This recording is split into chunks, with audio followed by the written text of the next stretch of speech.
Olá pessoal, então vamos para a nossa aula 11 e continuar a falar sobre a pensão por morte depois da emenda 103.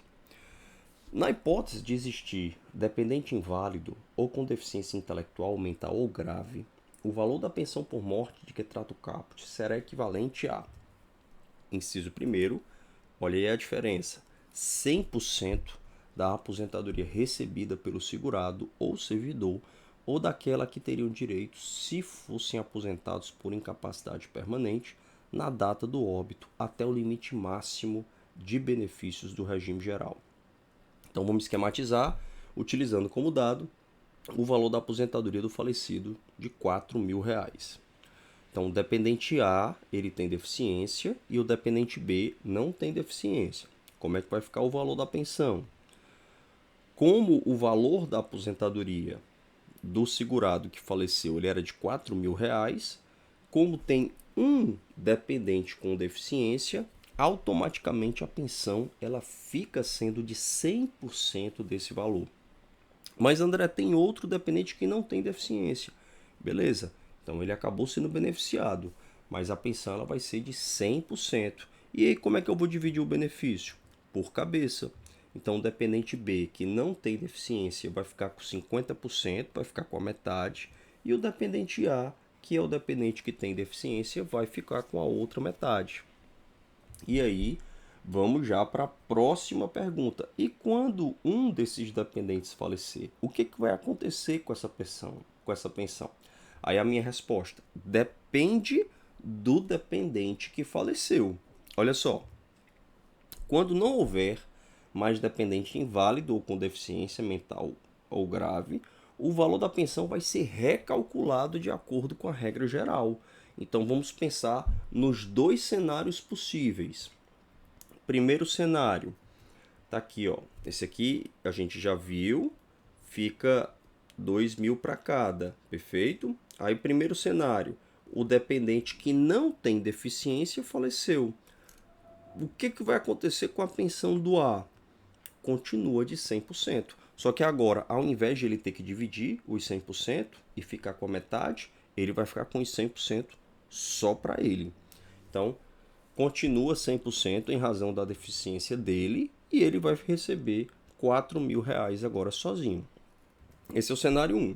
O cenário 2, óbito do A, que é o segurar o dependente que tem deficiência. Aí nesse caso, gente, não dá para segurar esse percentual de 100%. Então, volta para a sistemática geral e a pensão vai ser recalculada. Como só existe um dependente habilitado, que agora é o dependente B, a pensão vai para 60%, 50% mais 10% por dependente habilitado. Então o que vai acontecer com a pensão de B? 60% de R$ 4.000, R$ 2.400. Beleza, gente? Então vamos em frente.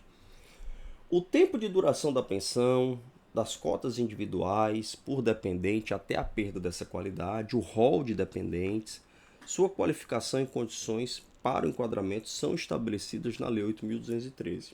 Então, a Lei 8.213, por exemplo, ela vai dizer que os dependentes, os filhos são dependentes em regra até eles completarem 21 anos.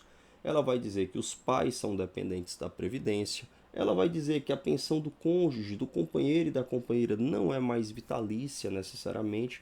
Então todas essas questões elas estão previstas na Lei 8.213 e a emenda 103 fez questão de indicar isso expressamente. Tá bom? Vamos lá. Artigo 23.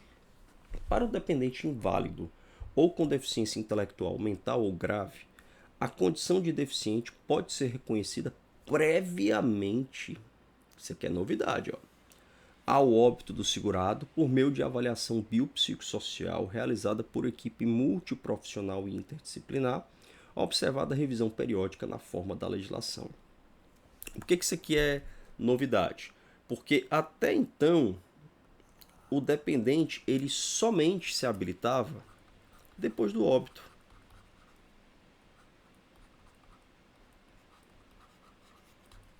A habilitação depois do óbito. Então, o segurado morreu. Aí o dependente, depois da morte do segurado, ia se habilitar lá no INSS e pedir a pensão por morte. Então, era assim. E agora nós temos essa novidade, que é a possibilidade de o dependente realizar um cadastro prévio reconhecendo a sua condição de inválido ou de pessoa com deficiência intelectual, mental ou grave.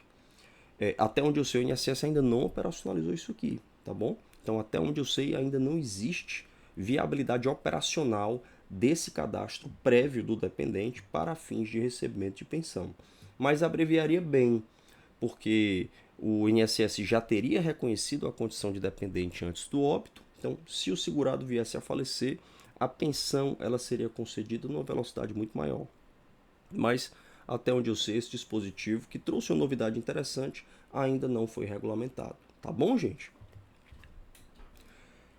Isso aqui é exatamente o que eu passei. Ó. O cadastro prévio de dependentes, ainda não existe a operacionalização disso. E quem sabe, e aqui eu trago esse questionamento, quem sabe o INSS não pode conceder de ofício pensão por morte nesses casos, já que os cartórios eles têm a obrigação legal de comunicar todos os óbitos para o INSS. Então imagina, por exemplo, que uma pessoa está recebendo uma aposentadoria, aí veio a óbito. Bom, o cartório tem que comunicar o óbito para o INSS, mas o INSS já reconheceu a condição de dependente para aquela pessoa que tem deficiência. Então, morte, ok. O cartório avisou. Qualidade de segurado, ok. O INSS já tinha concedido a aposentadoria para o falecido. E cadastro prévio de dependentes, ok. Por que não conceder essa pensão de ofício? Então, fica aí para reflexão depois que esse dispositivo virar realidade material e o INSS aceitar admitir esse cadastro prévio, tá bom? Emenda 103, artigo 23, parágrafo 6º. Equipara-se a filho, para o fins de recebimento de pensão por morte, exclusivamente o enteado e o menor tutelado, desde que comprovada a dependência econômica. Esse dispositivo aqui ele não está à toa. Por quê? Porque a Lei 8.213, lá no artigo 16, ela tem uma disposição que na essência é idêntica. São equiparados a filhos o enteado e o menor sob tutela. Por que então a emenda 103 repetiu isso aí quase que literalmente? Porque esse dispositivo da Lei 8.213, ele sempre, nos últimos anos, ele vinha sendo alvo de controvérsia porque havia muitas decisões judiciais que estendiam a condição de equiparado a filho para o menor sob guarda. E havia ora decisão favorável, ora decisão desfavorável, até que o STJ, em sede de recurso repetitivo, primeiro por sua corte especial e depois pela seção competente, entendeu que o menor sob guarda tem direito à pensão por morte. Tem direito. Então, o STJ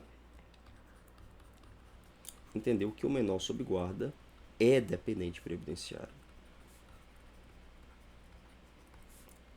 É dependente previdenciário.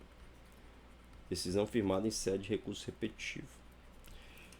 E aí o Supremo Tribunal Federal ele já chegou a se manifestar sobre isso, dizendo que isso aqui não tem repercussão geral, isso aqui não é matéria constitucional, então isso aí é da alçada do STJ, isso aí não é comigo. Então a coisa tinha meio que ficado, assim, não tinha mais jeito, estava na casa do sem jeito. Com a incorporação da regra na emenda, o dispositivo passa a pertencer ao corpo da Constituição, não corpo permanente, mas emenda é Constituição. E agora, a questão agora tem fundamento constitucional. Então, essa decisão do STJ, pelo menos para os requerimentos, no mínimo, para os requerimentos posteriores, para os óbitos posteriores à emenda, aí eu vou sim ter um fundamento constitucional para dizer, olha, o menor sob guarda não é dependente da Previdência Social. Bom, particularmente, eu até não concordo com essa restrição prevista na emenda 103, mas o fato é que o dispositivo ele fez ressurgir uma questão que já havia sido consolidada pela jurisprudência do STJ. Então, muito provavelmente, o INSS ele vai continuar insistindo com o seu entendimento de que o menor sob guarda não é dependente da Previdência. A questão vai para a Justiça e agora na Justiça ela vai parar no STF, já que agora temos fundamento constitucional para defender o menor sob guarda como para defender a exclusão do menor sob guarda do rol de dependentes previdenciários. Tá bom, gente? Show de bola? Vamos lá. Artigo 23, parágrafo 7º. As regras sobre pensão previstas neste artigo e na legislação vigente, na data da entrada em vigor desta emenda constitucional, poderão ser alteradas na forma da lei para o regime geral de previdência social e para o regime próprio de previdência social da União. Beleza. Então, as regras de pensão previstas no artigo é aquela coisa de disposição transitória, está lá no dispositivo da emenda, mas pode ser alterado por uma lei. E agora vamos falar das acumulações, porque a emenda 103 ela também fala de acumulações de benefícios previdenciários. Então vamos ver o que a emenda trouxe de novidade. A primeira novidade é essa. Artigo 201, parágrafo 15. Lei complementar estabelecerá vedações, regras e condições para acumulação de benefícios. Atualmente essa acumulação é matéria de lei ordinária, é o artigo 124 da 8.213, e a emenda 103 fez o quê? Agora só lei complementar pode tratar de acumulação de benefícios. Para mim, algo absolutamente sem nenhum sentido. Mas vamos lá. E o que diz a emenda até que essa lei complementar seja editada? Artigo 24, vamos para ele. É vedada a acumulação de mais de uma pensão por morte, deixada por cônjuge ou companheiro, no âmbito do mesmo regime, ressalvadas as pensões do mesmo instituidor decorrente de exercícios de cargos acumuláveis na forma do artigo 37. Aqui nós não temos propriamente uma novidade, porque já funcionava assim. Primeiro detalhe importante, vejam que a restrição ela fala apenas de cônjuge e companheiro. Então, nada obsta que um filho, diante do óbito de um pai e de uma mãe, esse filho receba a pensão dos dois, tá bom? Não tem problema. E o dispositivo também possibilita que a pessoa receba pensão por morte caso os cargos sejam acumuláveis na forma da Constituição. Então, vamos dar um exemplo. Imaginem que determinada mulher era casada com um cidadão e esse cidadão ele era procurador do Estado, que é regime próprio, vou colocar aqui RPPS, e ele era professor de uma faculdade particular.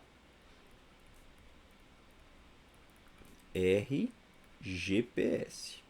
Perfeito? E ele, além disso, era professor de uma universidade pública estatutária. Bom, nesse caso, pessoal, vejam que é vedada a acumulação de mais de uma pensão deixada por cônjuge no âmbito do mesmo regime de previdência social. Então, o regime geral de previdência social é diferente. Então, essa pensão está ok. Mas aqui, seriam pensões de regime próprio. A priori tem problema. Mas por que não tem? Por causa disso aqui, ressalvadas as pensões do mesmo instituidor decorrentes de cargos acumuláveis na forma da Constituição. E aqui nós temos um cargo de procurador e aqui um cargo de professor universitário. Pode acumular? Pode. Então, apesar de, em relação a esses dois cargos, eles estarem vinculados ao mesmo regime, ele era procurador do Estado, ele era professor de universidade pública estadual, por exemplo, são regimes, é o mesmo regime, mas são cargos acumuláveis na forma da Constituição.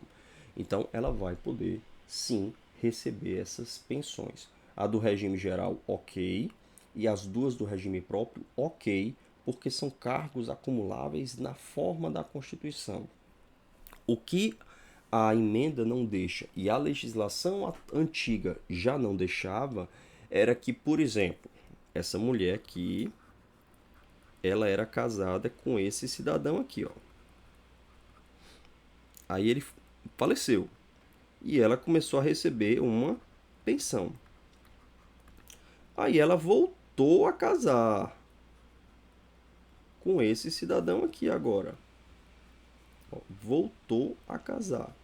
Vai perder a pensão por ocasião do casamento? Não, ela não vai. O novo casamento não faz cessar o benefício de pensão. Mas se curiosamente, curiosamente esse aqui também vier a falecer, aí ela não vai poder receber duas pensões, porque estamos falando de duas pensões do regime geral, do mesmo regime. Então ela vai ter que escolher a mais vantajosa. Então digamos que essa daqui era de 3.000 e essa aqui era de 2.000. Então ela vai ficar com a pensão de 3.000 reais, tá bom? Beleza, gente? Então na próxima aula a gente vai continuar falando sobre essa questão de acumulação de benefícios, porque ainda existem algumas regrinhas importantes trazidas pela emenda. Joia? Então, um forte abraço para você e até já. E fiquem com Deus.